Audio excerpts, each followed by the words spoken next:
Bwana huyo dada akikukataa usikate tamaa. Tuulize sisi tuliwahi kukataliwa.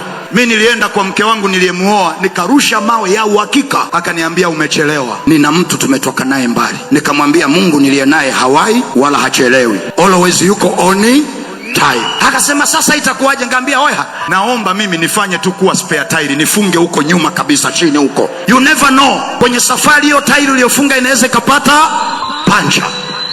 Aliposikia spare tire akaanza kula kucha. Nikasema kwa mbili baada ya kukubaliwa mimi nikarudi mlimani.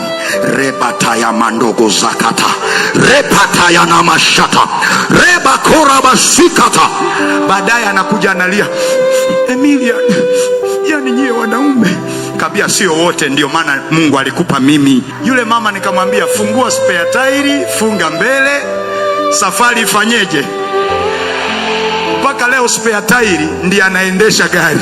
Yani wewe dada tu, saa ingine dada anapima tu msimamo, unatuma message ajibu, unamsimamisha asimami, sikate tamaa. Sasa wewe hujajibiwa message, analinga, wewe halingi, anataka kujua uko serious au ni tapeli.